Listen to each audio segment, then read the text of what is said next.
A complete ass. Bernard's familiar voice sounded from the transistor radio lying by their heads. He was conversing with an actor whose film was about to have its premiere. The actor raised his voice and woke them from their light sleep. I came to speak to you about films and not about my son. Don't worry, we'll get to films too, Bernard's voice was saying. But first, there are some questions about recent events. I've heard it said that you yourself played a role in your son's affair. When you invited me to come here, you explicitly stated that you wanted to talk to me about films. So let's discuss films and not my private life.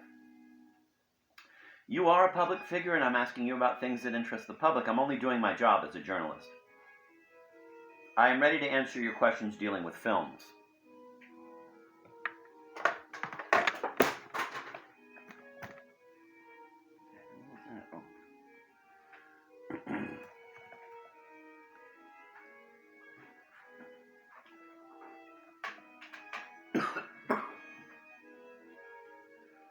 As you wish, but our listeners will wonder why you refuse to answer. Agnes got out of bed. A quarter of an hour after she left for work, Paul got up too, dressed and went downstairs to collect his mail. One letter was from the bear. He used many sentences, mixing excuses with a bitter humor, to inform Paul of what we already know, that the station no longer required his services. He reread the letter 4 times, then with a wave of his arm, he brushed it aside and left for the office. But he couldn't get anything done, couldn't keep his mind on anything except the letter. Was it such a blow to him? From a practical viewpoint, not at all, but it hurt all the same. He spent his whole life trying to get away from the company of lawyers. He was happy to be able to conduct a seminar at the university. And he was happy to do radio broadcasts. Not that he didn't enjoy the practice of law. On the contrary, he was fond of his clients. He tried to understand their crime and to give it a meaning. I am not a lawyer. I am the poet of the defense, he would say jokingly. He deliberately took the side of people finding themselves outside the law, and he considered himself, not without considerable vanity, a traitor, a fifth columnist.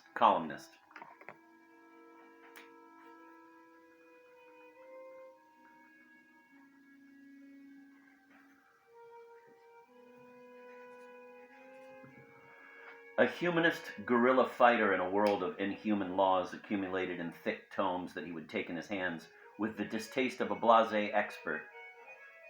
He put great emphasis on remaining in touch with people outside the courthouse, with students, literary personalities, and journalists, so as to preserve the certainty, not merely the illusion, of belonging among them. He clung to them and now found it painful that the bear's letter was driving him back to the office and the courtroom. But something else wounded him, too. When the previous day the bear had called him the ally of his own gravediggers, he considered it just an elegant taunt without any concrete basis. The word gravediggers did not suggest anything to him. At that point, he had known nothing about his gravediggers. But today, after receiving the bear's letter, it suddenly became clear that gravediggers do exist, that they had him targeted and were waiting for him.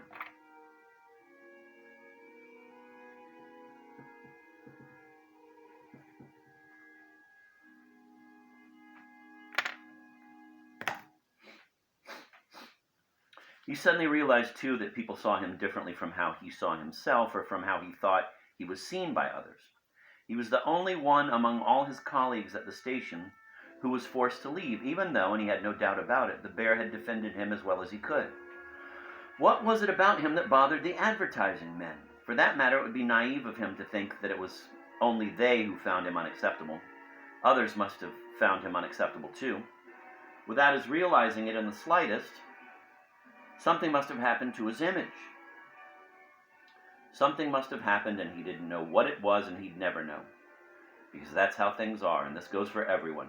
We'll never find out why we irritate people, what bothers people about us, what they like about us, what they find ridiculous. For us, our own image is our greatest mystery.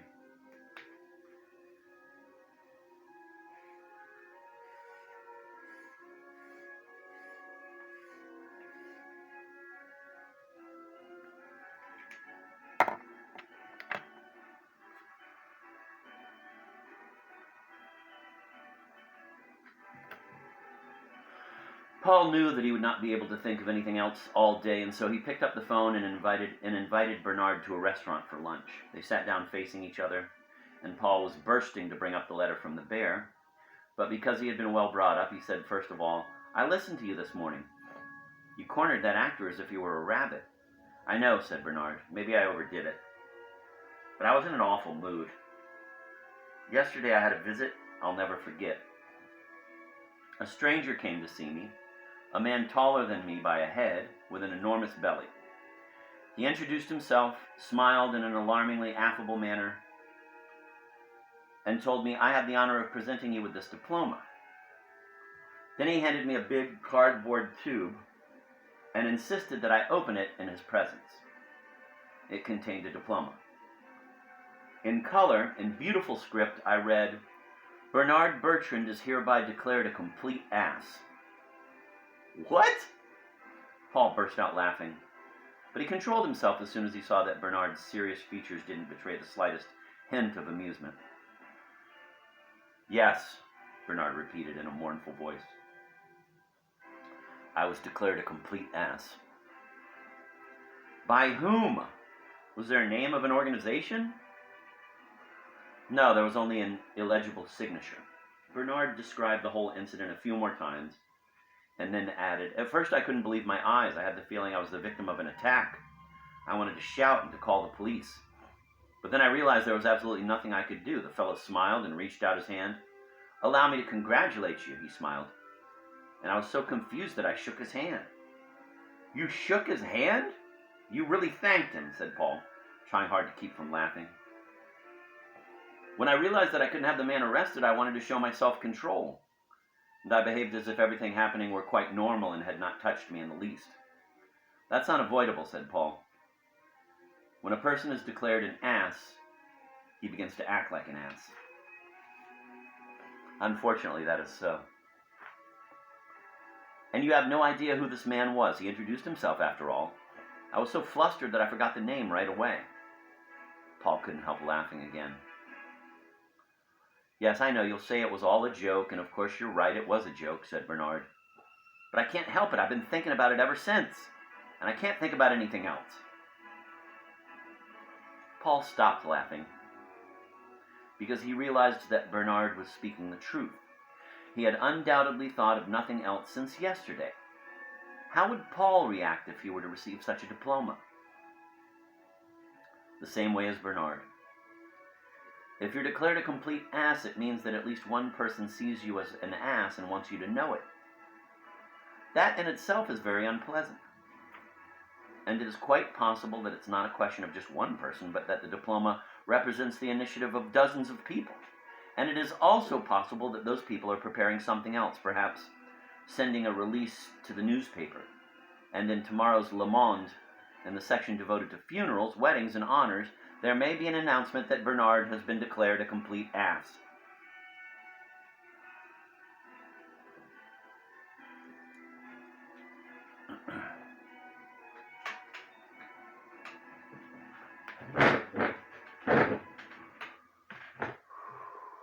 Then Bernard confided, and Paul didn't know whether to laugh or cry over him, that the same day the anonymous man had given him the diploma, he had proceeded to show it to everybody he met. He didn't want to remain alone in his shame, so he tried to involve others in it. He explained to everybody that the attack was not meant only for him personally. If it had been designated only for me, they would have brought it to my house, to my home address. But they brought it to the station. It is an attack on me as a journalist. An attack on us all. Paul cut the meat on his plate, sipped his wine, and said to himself, "Here sit two friends. One has been called a complete ass, the other the brilliant ally of his gravediggers."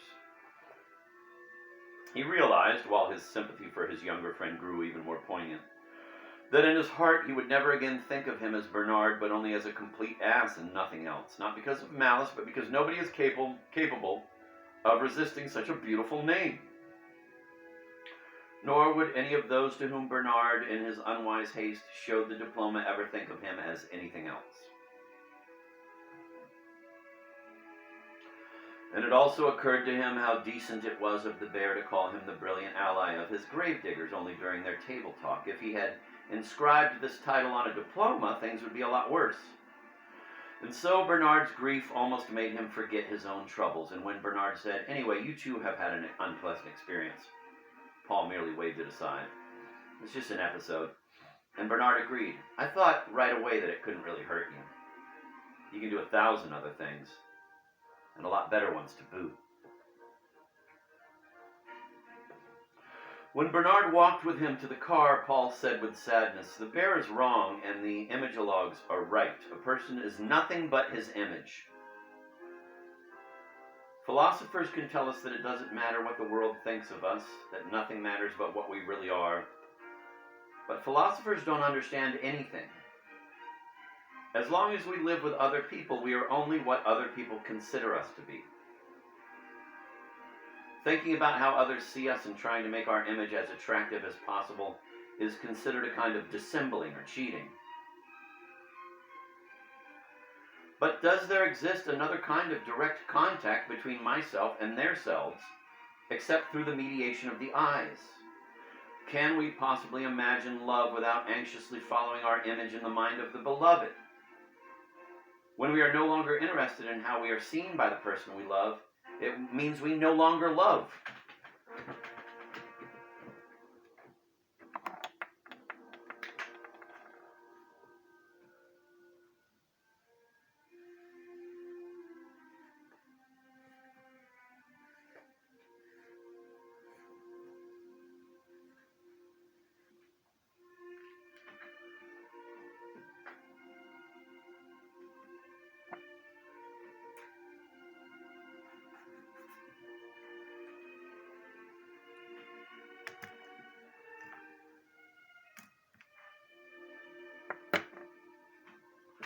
That's true, Bernard said mournfully.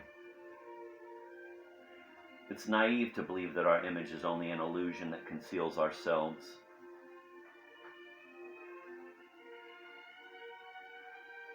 As the one true essence, independent of the eyes of the world.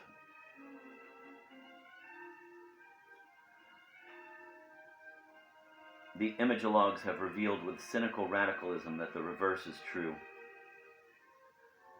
Our self is a mere illusion, ungraspable, indescribable, misty, while the only reality, all too easily graspable and describable, is our image in the eyes of others. And the worst thing about it is that you are not its master. First, you try to paint it yourself. Then you want at least to influence and control it, but in vain.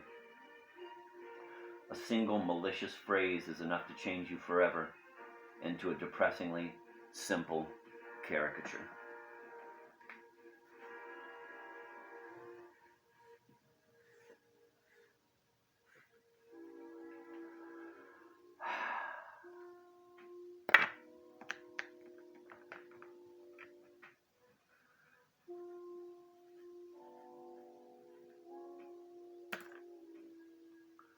They stopped at the car, and Paul glanced at Bernard's face, even more anxious and pale. Not long ago he had had the best intentions to cheer up his friend, and now he saw that his words had only wounded him. He regretted it. He had allowed himself to launch into his reflections only because he was thinking too much about himself, about his own situation, rather than about Bernard. But now it couldn't be helped. They took leave of each other, and Bernard said, with a hesitancy that Paul found moving, "Only I beg you, don't mention it to Laura. Don't even mention it to Agnes." Paul firmly shook his friend's hand. "Trust me." He returned to the office and started to work. His meeting with Bernard had had a peculiarly soothing effect, and he felt a lot better than he had earlier in the day. Toward evening, he went home. He told Agnes about the letter and immediately stressed that the whole thing meant nothing to him. He tried to say it with a laugh, but Agnes noticed that between the words and the laughter, Paul was coughing. She knew that cough. He knew how to control himself whenever something unpleasant happened to him, but he was betrayed by that short, embarrassed cough of which he was unaware. They needed to make the broadcast more amusing and youthful, said Agnes. Her words were meant ironically directed against those who had canceled Paul's program. Then she stroked his hair. But she shouldn't have done all that. In her eyes, Paul saw his own image. The image of a humiliated man who people have decided is no longer young or amusing.